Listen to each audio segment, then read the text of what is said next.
Assalamualaikum warahmatullahi wabarakatuh. Perkenalkan, saya Elvin Sulianti Armila selaku moderator dari kelompok 10. Sebelumnya saya mohon maaf, dikarenakan daerah saya lagi sinyalnya kurang baik, saya tidak bisa menyalakan kamera, namun saya akan berusaha tetap melakukan yang terbaik dalam presentasi kali ini.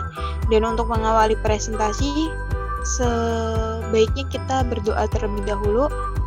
Berdoa mulai.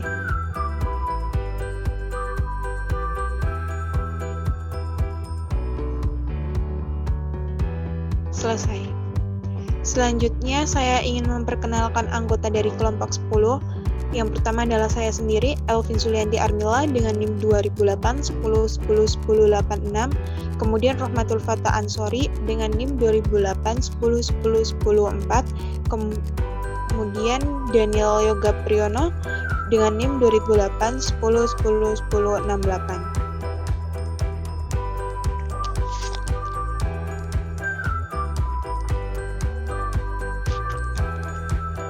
Oke, lanjut aja langsung. Dan untuk materi pertama akan saya jelaskan tentang pengendalian internal. Sebelum masuk ke materi, kita harus mengetahui tentang apa sih pengendalian internal itu.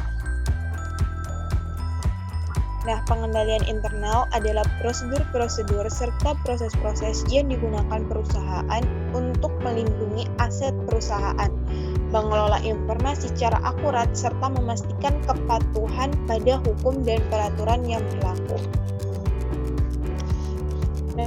Nah, tujuan pengendalian internal ini ada 3. Yang pertama adalah pengamanan aset. Kita tahu setiap perusahaan pasti memiliki banyak aset, baik aset lancar, aset tetap, atau aset tidak berwujud. Nah, di sini pengendalian internal itu berfungsi untuk memastikan bahwa seluruh aset perusahaan terlindungi dari kecurangan, pencurian, dan penyalahgunaan yang dilakukan oleh pihak internal seperti karyawan. Yang kedua adalah menyediakan informasi akurat.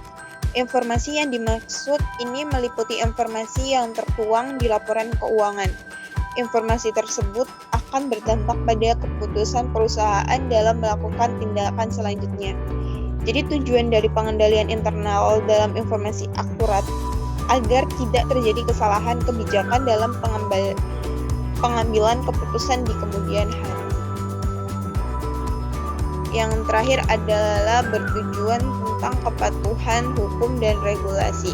Seperti yang sering kita tahu, di dunia kerja pasti ada peraturan mengenai pekerjaan, baik tentang keselamatan kerja, peraturan kontrak kerja, sampai ada peraturan dalam penyusunan laporan keuangan pada standar akuntansi. Dengan begitu, pengendalian internal yang efektif meyakinkan bahwa perusahaan telah mematuhi hukum dan regulasi yang berlaku.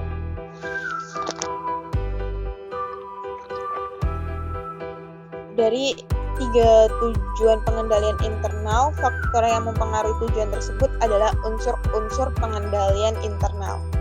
Ibarat itu sebagai pilarnya gitu. Kalau pilar itu tidak ada, pasti bangunan itu akan roboh. Nah, kalau unsur-unsur ini belum tercapai, maka pasti tujuan itu tidak akan tercapai pula. Nah, unsur pengendalian internal ini ada 5. Yang pertama adalah lingkungan pengendalian. Yang kedua adalah penilaian risiko, ketiga adalah prosedur pengendalian, keempat adalah pengawasan, kelima adalah informasi dan komunikasi. Oke, kita langsung aja membahas tentang unsur-unsur pengendalian internal. Yang pertama adalah lingkungan pengendalian.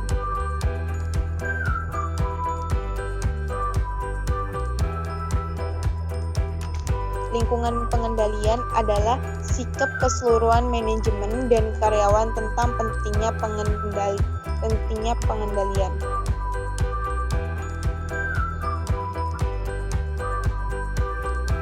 Nah, di mana ini meliputi pertama filosofi manajemen dan gaya operasi, kedua struktur organisasi perusahaan, ketiga kebijakan personalia perusahaan. Yang kedua adalah penilaian risiko. Penilaian risiko ini ibarat kalau kita bisa mengetahui risiko, kemudian kita menilainya apakah ini resikonya berat, apa ringan gitu, kita akan mudah mengambil keputusan yang akan dilakukan selanjutnya. Ketiga adalah prosedur pengendalian. Prosedur pengendalian bertujuan untuk memberikan keyakinan bahwa tujuan perusahaan dapat dicapai, termasuk mencegah kecurangan. Nah, tujuan prosedur pengendalian ini meliputi pertama adalah personalia yang kompeten, rotasi kerja, dan cuti wajib. Yang kedua adalah pemisahan tanggung jawab untuk operasi yang berkaitan. Ketiga adalah operasional penyimpan aset dan akuntansi. Keempat adalah bukti dan langkah-langkah keamanan. Keempat adalah pengawasan. Pengawasan adalah proses menilai kualitas kinerja pengendalian intern sepanjang waktu. Pengawasan terhadap sistem pengendalian internal dapat ditemukan kelemahan-kelemahan dan memperbaiki efektivitas pengendalian. Kelima adalah informasi dan komunikasi. Informasi dan komunikasi adalah sistem yang digunakan organisasi untuk mengenali, mendapatkan, dan mempertukarkan informasi lintas waktu dan tempat dalam bentuk yang kemungkinan orang untuk melaksanakan tanggung jawab mereka. Ya, gak dipungkirin kalau informasi dan komunikasi itu sangat penting dalam melakukan kerja bersama.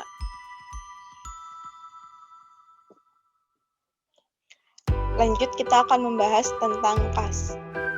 Kas adalah meliputi uang logam, uang kertas, cek, giro, weso, dan uang simpanan yang tersedia untuk ditarik kapan saja dari bank dan lembaga keuangan lainnya.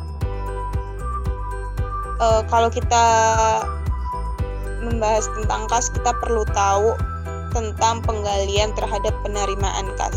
Untuk melindungi kas dari pencurian, maka perusahaan harus melindungi kas sejak diterima sampai kas disetorkan ke bank. Biasanya perusahaan menerima kas itu dari dua sumber. Yang pertama adalah pelanggan yang memberi barang atau jasa secara tunai, dan yang kedua adalah pelanggan yang membayar piutangnya. Oke, langsung aja kita akan membahas tentang kas yang diterima dari penjualan tunai.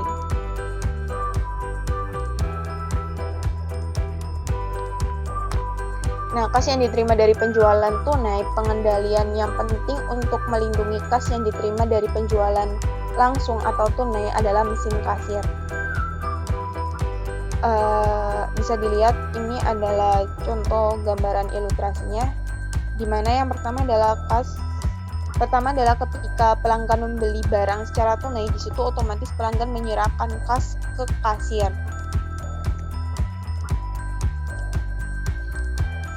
Dan kasir akan memberikan struk pembelian. Nah, struk pembelian ini dapat digunakan oleh pelanggan untuk mengecek bahwa nominal yang distruk sesuai dengan barang yang dibeli. Kemudian uang penjualan akan dihitung oleh pengawas dan diserahkan ke departemen kasir. Sedangkan struk penjualan dibawa pengawas menuju departemen akuntansi. Selanjutnya, departemen akuntansi akan membuat bukti setoran, di mana bukti setoran ini akan dibawa oleh departemen kasir dalam melakukan setoran kas ke bank. Dan biasanya bank akan membubuhkan validasi pada bukti setoran. Nah, bukti setoran ini akan diserahkan ke departemen akuntansi dan dicocokkan dengan struk penjualan. Jika nominal sudah cocok, tidak ada perbedaan nominal antara bukti setoran dengan struk penjualan, maka Departemen Akuntansi akan membuat ayat jurnal berupa penerimaan kas dan penjualan secara tunai. Oke, langsung aja. Nah, ini sedikit catatan jika kasir dapat membuat kesalahan yang memberi uang pengembalian untuk pelanggan atau membuat nilai penjualan tunai sebagai akibatnya jumlah uang di tangan berbeda dengan jumlah uang tunai, selisih tersebut akan dicatat dalam akun kas kurang atau lebih. Nah, ilustrasinya asumsikan bahwa data mesin kasir pada 3 Mei sebagai berikut. Total kas mesin kasir itu 35.690.000, sedangkan kas yang diterima adalah 35.668.000. Kekurangannya adalah 22.000. Jadi pencatatannya adalah kas itu 35.668.000 itu kas yang diterima ya, itu ditaruh di bagian debit. Kemudian kas kurangnya adalah 22.000 juga ditaruh di debit. Kemudian penjualan itu adalah kas yang ada di mesin kasir dan itu ditaruh di bagian kredit dengan nominal 35.690.000.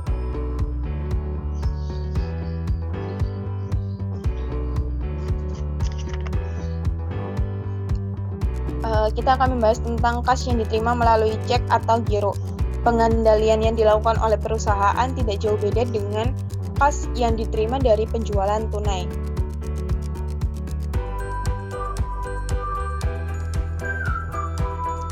Yang pertama adalah ketika perusahaan menerima cek, biasanya akan disertai dengan slip pembayaran. Nah, karyawan yang menerima slip pembayaran dan lembar pembayaran harus menyamakan nominal antara yang ada di lembar pembayaran dan yang ada di slip pembayaran. Ini merupakan suatu bentuk pengendalian untuk memastikan bahwa pelanggan membayar sesuai dengan tagihan mereka yang dicatat di slip pembayaran. Setelah disamakan dan ternyata nominalnya sama, maka proses selanjutnya adalah slip pembayaran diserahkan ke Departemen Akuntansi, sedangkan lembar pembayaran akan diserahkan ke Departemen Kasir. Selanjutnya, Departemen Akuntansi membuat bukti setoran ke Departemen Kasir dan Departemen Kasir akan menyerahkan ke bank. Dan bank biasanya akan membubuhkan validasi pada bukti setoran, kemudian bukti setoran diserahkan ke Departemen Akuntansi dan akan dicocokkan kembali antara bukti setoran dengan slip pembayaran. Jika sudah cocok, maka akan membuat ayat jurnal. Nah, ayat jurnal penerimaan kas dan pengurangan piutang pelanggan yang bersangkutan. Oke, kita membahas tentang pengendalian pembayaran kas. Pengendalian terhadap kas harus memberikan keyakinan yang memadai bahwa pembayaran dilakukan hanya untuk transaksi yang telah diotorisasi. Maksudnya adalah perusahaan bisa menggunakan pengendalian kas menggunakan sistem voucher. Sistem voucher adalah sekelompok prosedur untuk mengotorisasi dan mencatat kewajiban serta mengeluarkan kas.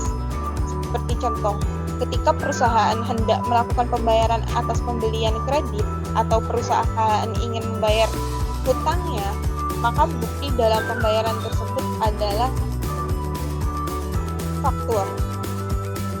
Tetapi dengan perusahaan menerapkan sistem voucher, maka faktur saja tidak cukup menjadi bukti dalam membayar utang itu.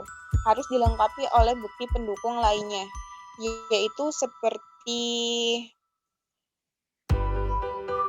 purchase order dan surat tanda terima barang. Jika faktur telah dilengkapi bukti pendukung, bisa dipastikan bahwa transaksi telah diotorisasi atau benar adanya.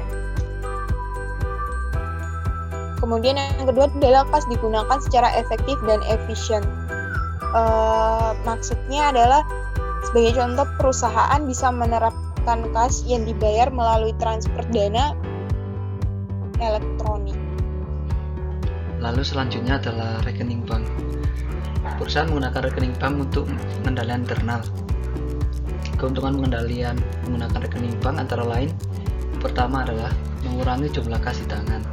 Kedua, menyediakan pencatatan mandiri atas transaksi kas. Ketiga, telah memfasilitasi transfer dana menggunakan sistem transfer dana elektronik. Selanjutnya, laporan bank.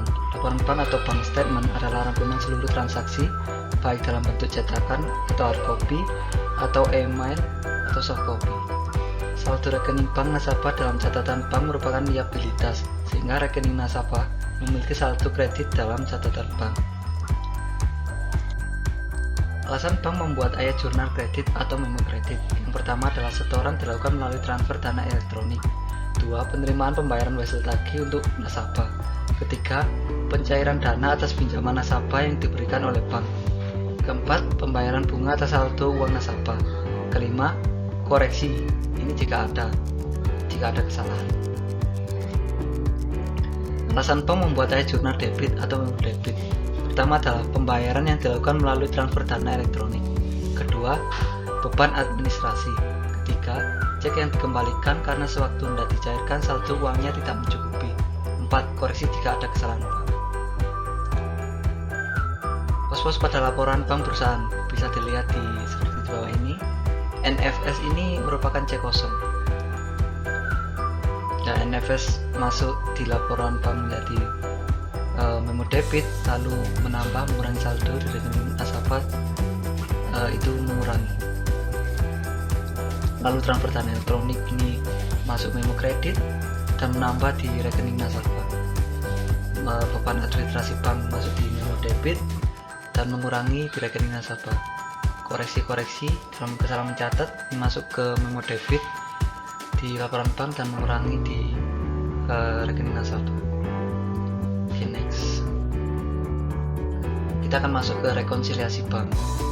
Rekonsiliasi bank adalah daftar transaksi dan jumlahnya yang menyebabkan saldo kas dilaporkan pada laporan bank berbeda dengan saldo kas pada pembukuan perusahaan. Rekonsiliasi bank. Rekonsiliasi bank biasanya dibagi dalam dua bagian. Yang pertama, bagian bank dimulai dengan saldo kas menurut rekening koran bank dan berakhir dengan saldo yang disesuaikan. Yang kedua, bagian perusahaan dimulai dengan saldo kas menurut catatan perusahaan dan berakhir dengan saldo yang disesuaikan. Alasan terjadinya perbedaan antara deposan atau perusahaan dan laporan bank. Pertama, cek yang belum dicairkan. Dua, setoran yang belum dicatat oleh bank. Biaya administrasi bank. Penerimaan yang dicatat langsung oleh bank. Cek kosong atau NFS cek dan kesalahan. Langkah-langkah rekonsiliasi bank. Pertama, masukkan saldo kas menurut bank dari saldo akhir kas menurut rekening bank. Kedua, tambahkan dengan deposit yang tidak dicatat oleh bank. Ketiga, kurangkan dengan cek yang beredar yang belum dibayar oleh bank. Keempat, tentukan saldo yang disesuaikan dengan menambah langkah kedua dan mengurangi langkah ketiga.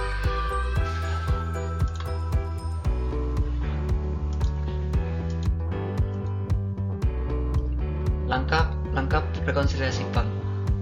Rekonsiliasi di sisi perusahaan. Yang kelima, masukkan saldo kas menurut perusahaan dari saldo akhir kas ke dalam buku besar. 6. Tambahkan memo kredit yang belum dicatat. 7. Kurangkan memo debit yang dikumpulkan oleh bank. 8. Tentukan saldo yang disesuaikan dengan menambah langkah 6 dan mengurangi langkah ke-7.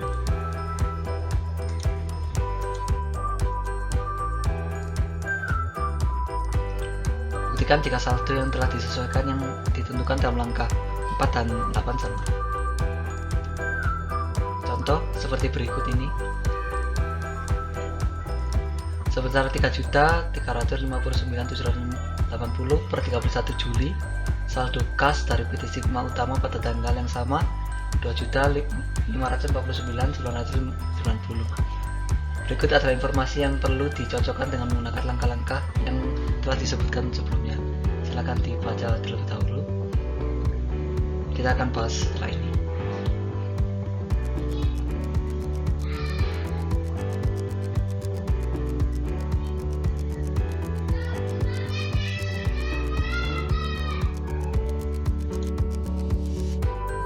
Pertama kita harus membuat ayat jurnal untuk PT Sigma Utama. Ayat jurnalnya adalah pertama kas berarti di debit 408 dan wesel tagih di kredit 400.000 dan pendapatan bunga di kredit 8.000. Lalu pada 31 Juli juga ada transaksi piutang usaha Thomas Taringan sebesar 300.000 di debit dan beban lain-lain sebesar 18.000 di debit. Utang usaha CV Mahakam berada di debit dan kas berkurang di sisi kredit 327.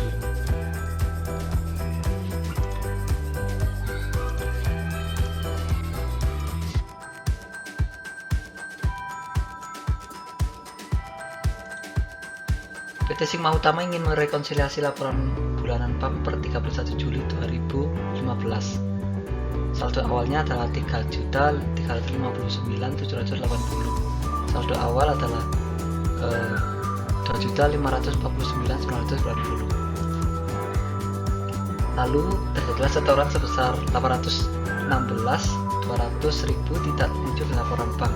Hal ini menambah di laporan keuangan di sisi bank.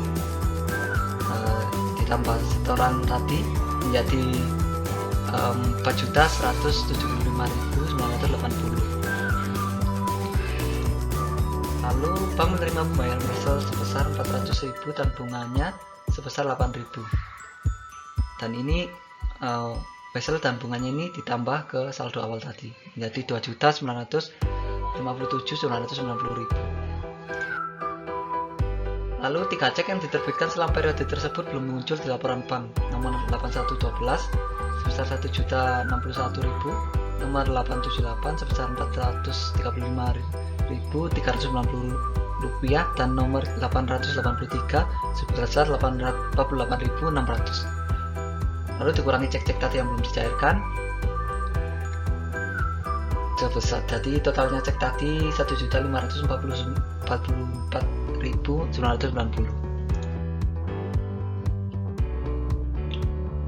Lalu bank mengembalikan cek kosong dari salah satu pelanggan perusahaan Thomas Taringan sebesar 300.000. Nah, ini tadi saldo yang telah ditambahkan dengan wesel dan bunga tadi dikurangi dengan ini cek yang belum dicairkan, pengembalian cek kosong sebesar 300.000 atau Thomas Taringan. Lalu ada total biaya administrasi bank sebesar 800.000 belum dicatat, dikurangi juga. Lalu kesalahan mencatat cek 9.000 ditemukan ketika cek nomor 879 sebesar 732.260 untuk pembayaran utang CV Mahakam ternyata dicatat di jurnal hanya 723.260. Jadi ini dikurangi juga. Hasilnya total yang harus dikurangi 327.000. Setelah semuanya sudah ditambah dan dikurang, hasilnya harus sama antara buku bank dan buku deposan atau buku perusahaan. Jadi totalnya 2.630.990 rupiah, sama seperti di buku perusahaan maupun di buku bank, atau bisa dilihat di buku Warren seperti ini. Ini sama kayak penjelasan saya.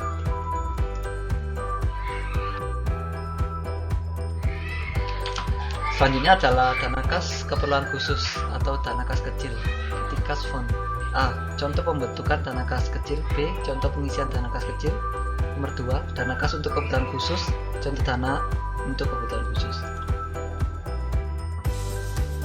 Dana kas kecil.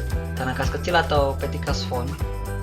Petty cash fund untuk membayar pengeluaran yang jumlahnya kecil, misalnya membeli peralatan kantor, membeli perangko, membeli rekening listrik, air, telepon, dan lain-lain. Dana kas kecil jumlahnya sudah ditentukan untuk periode tertentu.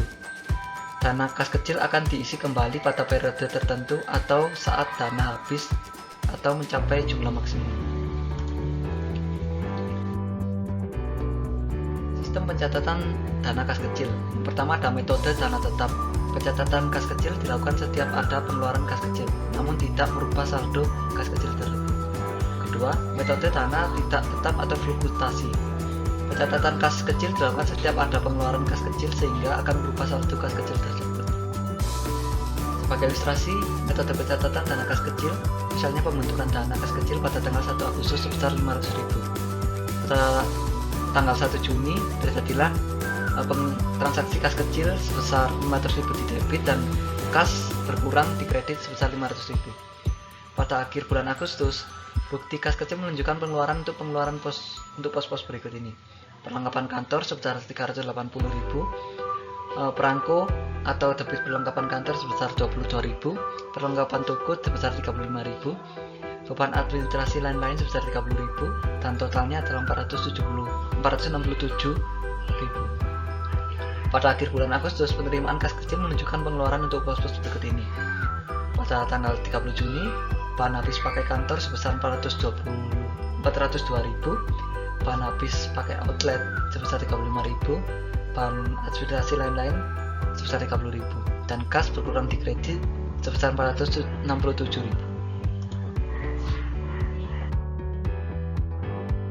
Dana kas untuk keperluan khusus. Dana kas keperluan khusus pada awalnya dibentuk dengan memperkirakan jumlah kas yang diperlukan untuk pembayaran dari dana tersebut selama periode tertentu. Untuk tujuan pengendalian, perusahaan dapat menetapkan batasan jumlah maksimum pembayaran dan jenis pembayaran yang dapat dilakukan dari dana kas. Contoh, dana kas kebutuhan khusus. Tanggal 1 Mei 2018 mengeluarkan cek untuk pembentukan dana kas kecil sebesar 1.500.000. Jumlah kas dalam dana kas kecil adalah 120.000. Pada 31 Mei 2018, perusahaan mengeluarkan kedua cek untuk mengisi kembali dana kas berdasarkan ringkasan penerimaan kas kecil berikut ini. Bahan habis pakai 300.000, beban administrasi lain-lain sebesar 125.000, selisih kurang atau lebih dana kas 5.000. Jurnal untuk mencatat pembentukan dana kas kecil. Pada tanggal 31 Mei, kas kecilnya berada di debit 1.500.000 dan kas kecil berada di kredit sebesar 1.500.000. Ayat jurnal untuk mencatat pengisian kembali dana kas kecil. Pada 31 Mei, bahan habis pakai sebesar 300.000 berada di debit, beban administrasi lain-lain sebesar 125.000 berada di debit, kas kurang atau lebih sebesar 5.000 di debit, lalu kas berkurang di kredit sebesar 430.000. Dana kas keperluan khusus dibentuk dan dikendalikan dengan cara hampir sama dengan dana kas kecil.